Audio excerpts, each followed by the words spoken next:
We're here in Champery, Switzerland, conclusion of the elite women's cross-country race, talking with Catharine Pendrel, the new world champion from Canada. So you've got all your Canadian stuff here. Yeah.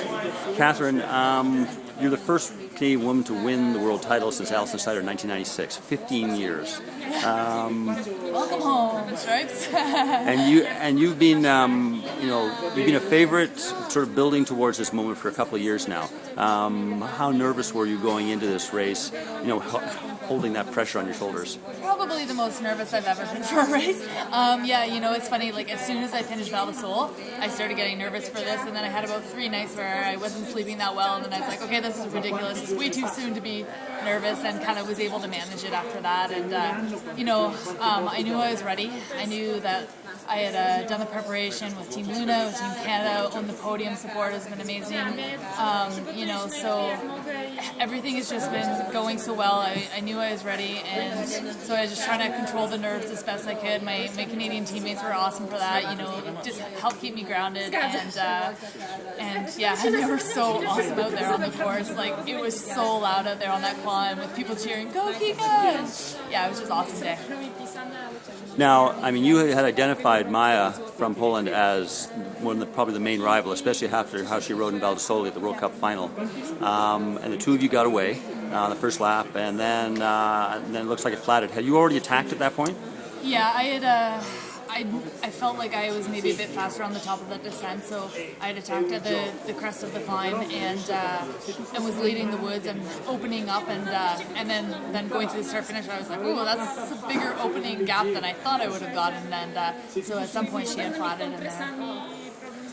Okay, so lead goes out. It's roughly a minute halfway into the race. You must be starting to feel a little more confident. Then you hear that Maja's starting to come back. Yeah, I was never overly confident because I've done stupid things when I've been leading a race before, just silly crashes. But I was definitely trying to ride at a pace that was maintainable. But then when I realized that Maja was bringing me in, it was no time, and I did have a mistake on the downhill on the lap that she was starting to catch me, and that brought the gap way too close. And then so then the pressure was really on. I had Dan Prue out there yelling, "Race under pressure!" And I had so many people out there motivating me to just keep pushing hard, and it was painful, but I did it. When did you finally know that you had it? You had 30 seconds at the top of that last climb going into the descent. At that point, did you start to think, "I've got it"? Definitely, the last couple laps, I was trying to be a little bit more cautious because there was a lot of flatting potential out there on that descent. So once I got to the crest of the climb and I didn't hear people screaming "Go! She's right on you!"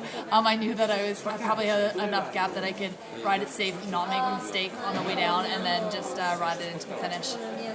What were you thinking coming into a big bowl arena there finish and all those people cheering and the Canadians? What were you thinking?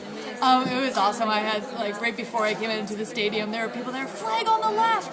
So I just knew where to get the flag, and it was just so nice to you've dreamed about this and to have it happen. It was awesome. Now, this is pretty much the end of this season, and then I guess the build-up for the Olympics. What's going to happen next week when you get home? Next week when I go home, I think I'm going to play in my garden. And I'm lucky my husband's a teacher, so I get a day with him before he goes back to school. And I don't know, I'm just going to play around, bring out my big bike and do some fun downhills, and then it's off to Interbike. Okay, well, congratulations. Thank you.